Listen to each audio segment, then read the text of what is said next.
अस्सलाम वालेकुम, नमस्कार। हाय दोस्तों, कैसे हैं आप लोग। तो आज नया साल है, जनवरी की पहली तारीख है 2022। तो आप लोगों को नया साल मुबारक हो। और ये मुबारकबाद पे कई लोगों का ऐसा सवाल भी पैदा हो सकता है कि ये इस्लामी कैलेंडर का साल नहीं है। इस्लामी कैलेंडर का साल जो है तो मुहर्रम से शुरू होता है, लेकिन इससे कोई ये नहीं है ये नया साल शुरू हुआ है, चाहे कोई से भी ईस्वी हो चाहे हिजरी हो। तो इसके लिए आप लोगों को मुबारकबाद है। और इस मुबारकबाद का मतलब ये है कि नया साल शुरू होने का मतलब है कि ज़िंदगी से इंसान की जो है एक साल कम हो गया। ज़िंदगी जो है तो उम्र बढ़ रही है, लेकिन ज़िंदगी घट रही है, इसलिए कि मौत का कोई भी पता नहीं है। तो अपने आमाल का जायज़ा लिया जाए कि मैंने पिछले साल क्या किया, क्या अच्छाइयाँ की और क्या बुराइयाँ की, और उसके हिसाब से साल नौ यानी नए साल में उसे सुधारने की कोशिश किया जाए और अच्छे काम करने की कोशिश किया जाए, बुराइयों से बचने की दुआ किया जाए अल्लाह से कि अल्लाह तौफीक अता फरमाए कि इंसान जो है तो रास्ते पर सीधे रास्ते पर चल सके, सीधे रास्ते पर कायम रह सके। तो बहरहाल इस हवाले से सभी को नया साल मुबारक हो। और बात करते हैं आज तो इंडिया और सऊदी अरब से कुछ ज़रूरी खबरें हैं, तो उसकी अपडेट देता हूँ आप लोगों को। तो इससे पहले कि बात शुरू किया जाए, प्लीज़ चैनल को सब्सक्राइब कर लें और बेल आइकन को भी प्रेस कर दें ताकि आप तक वीडियो आसानी से पहुँच सके।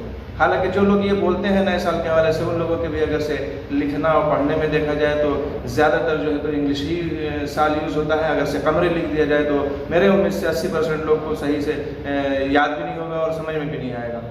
अगर से कहीं पे कमरे लिखा भी जाता है तो शम्सी भी साथ में लिखा जाता है कि मुताबिक इतना।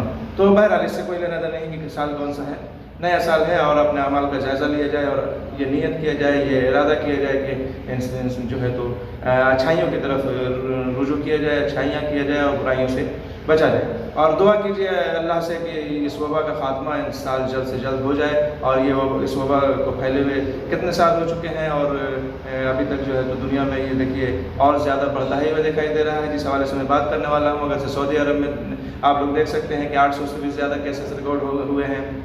उसी तरह इंडिया में भी बहुत ज़्यादा केस रिकॉर्ड हुए हैं। पिछले अगर 2 दिन के मुकाबले की बात किया जाए तो पहले मैंने वीडियो में 2 दिन पहले की वीडियो में बताया था कि 7,000 कुछ था, तो उसके बाद जो है 16,000 से भी ज़्यादा हो गया है, यानी 17,000 के आसपास कुछ केस रिकॉर्ड हुए हैं कोरोना के। तो इस तेज़ी से बढ़ते हुए केस रिकॉर्ड हो रहे हैं पूरी दुनिया में। हालांकि अगर से आपको बताता चलूँ कि देखिए यहाँ पे सऊदी अरब पे ट्वीट करके बताया गया है कि सेल्फ किट जो है तो अब मार्केट में आ गई है, सेल्फ टेस्ट किट जो है तो मार्केट में आ गई है।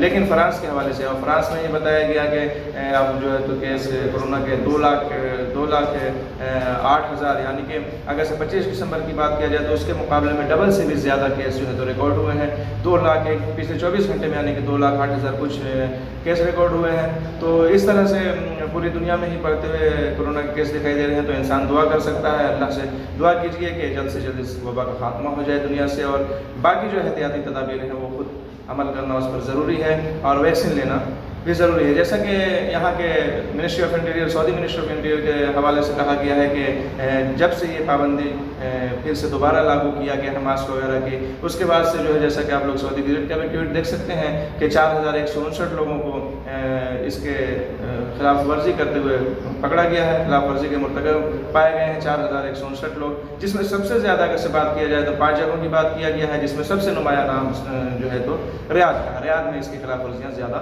रिकॉर्ड की गई हैं। ठीक है। ऑन सेक्रेटरी सेहत अब्दुल्ला असीरी ने कहा है कि माशरे के बेशतर लोग जो है तो अब इसके ज़्यादा ख़तरात से जो है तो महफूज हो गए हैं। और बताया कि अखबार 24 के मुताबिक बताया है कि अब्दुल्ला असीरी ने कहा कि सऊदी अरब में माशरे में कोरोना वायरस के ख़िलाफ़ मुदाफ़त का जो ये निज़ाम है अल्लाह के फजल करम से और वैक्सीनों के यानी कि वैक्सीनेशन के काम से जो है तो ये बहुत अच्छा हो चुका है। और इसके हवाले से इसी तरह की कुछ बात मिनिस्ट्री ऑफ हेल्थ के तर्जुमान डॉक्टर मोहम्मद अब्दुल आली ने भी कहा है कि ये अभी जितने लोग भी इससे संक्रमित हो रहे हैं उनमें ज़्यादातर लोग ऐसे हैं जिन्होंने या तो वैक्सीन नहीं लिया है या तो डोज मुकम्मल नहीं किया है, यानी कि दूसरी डोज भी नहीं लिया है। तो ज़्यादातर लोग ऐसे जो है तो संक्रमित हो रहे हैं इससे। तो इस हवाले से उन्होंने कहा है कि जैसा कि तिब्बी रिसर्च से ये पता चला है, रिसर्च से पता चलता है कि डोज के वैक्सीन लेने के बाद 3 महीने के बाद जो मदानफती निज़ाम जो है इम्यूनिटी सिस्टम जो है कमज़ोर पड़ने लगता है। तो इसको सही करने के लिए बूस्टर डोज लेना ज़रूरी है। और बहुत ही कम केस ऐसे रिकॉर्ड हो रहे हैं कि जिन्होंने बूस्टर डोज ले लिया हो उसके बाद भी संक्रमित हुए हों। अगर से होते भी हैं तो ख़तरात बहुत ही ज़्यादा कम होता है। इस तरह ममलकत में जो है तो बूस्टर डोज की अगर से बात किया जाए तो 25 लाख लोगों को बूस्टर डोज दिया जा चुका है। तो यही बताया गया कि कोरोना SOPs का पूरा ख्याल रखा जाए, प्रोटोकॉल का पूरा ख्याल रखा जाए। जैसा कि यहाँ पर फोटो में आप देख सकते हैं, बेशतर लोग जो है तो वायरस से महफूज हो गए हैं, लेकिन फिर भी एहतियाती तदाबीर एहतियात भी लाजिम है। तो बहरहाल ये एहतियाती तदाबीर जो है वो ज़रूरी है, इस हवाले से बताया गया है। आप लोग इसमें ये भी मनाज़र देख सकते हैं कि दोबारा से पाबंदी लगने के बाद मस्जिद हराम और मस्जिद नबी में पहले जुमा के जो है मनाजिर हैं कि किस तरह सोशल डिस्टेंसिंग के साथ जो है नमाज अदा की जा रही है। तो हर जगह पे ये चीज़ दोबारा से लागू हो गई है। अगर से बात करें जैसा कि बंद जगहों की बात है, वहाँ पे अब रेस्टोरेंट वगैरह में जो कि बंद जगहों पे हुक्का यानी शीशा पिया जाता था, उसके लिए भी अब वज़ारत सेहत की तरफ से कहा गया है कि ये बंद जगहों पे ममनू कर दिया गया है फ़िलहाल इसके कोरोना के केसेस को बढ़ते हुए देखते हुए। ठीक है, तो ये सब चीज़ें फिर से लागू की जा रही हैं और इसका मकसद और मतलब सिर्फ यही है कि लोगों को जो है तो इससे बढ़ते हुए ख़तरात से बचाया जा सके और इसको फैलने से रोका जा सके। क्रिटिकल केस की भी बात किया जाए तो पिछले कुछ दिनों में बढ़ गए हैं क्रिटिकल केस, 50 से भी ऊपर हो गए हैं सऊदी अरब में। तो इस हवाले से जो है तो इस तरह के तदाबीर आ रहे हैं, इस तरह के प्रोटोकॉल पे सभी को जो है तो ध्यान देना चाहिए, सभी को इस प्रोटोकॉल पे अमल करना चाहिए, ताकि एक की वजह से यानी कि बताया गया कि जो कोई एक अगर से वैक्सीन लेता है या उसकी वजह से इम्यूनिटी सिस्टम कमज़ोर होने की वजह से अगर संक्रमित होता है, अगर से कोई मास्क नहीं लगाता है तो मैंने नहीं लगाया तो मेरी वजह से सामने वाला भी तो उससे ही हो सकता है। इसलिए खुद की हिफाजत और सामने वाले यानी दूसरों की हिफाजत को मद्देनज़र रखते हुए इस सब चीज़ों का ध्यान देना बहुत ही ज़रूरी है। ठीक है, चलते हैं, यही सब कुछ अपडेट थी जो मैंने सोचा कि शेयर करता चलूँ। चलते हैं, मिलेंगे नेक्स्ट वीडियो में। अपना ख्याल रखें, खुदा हाफिज़, बाय।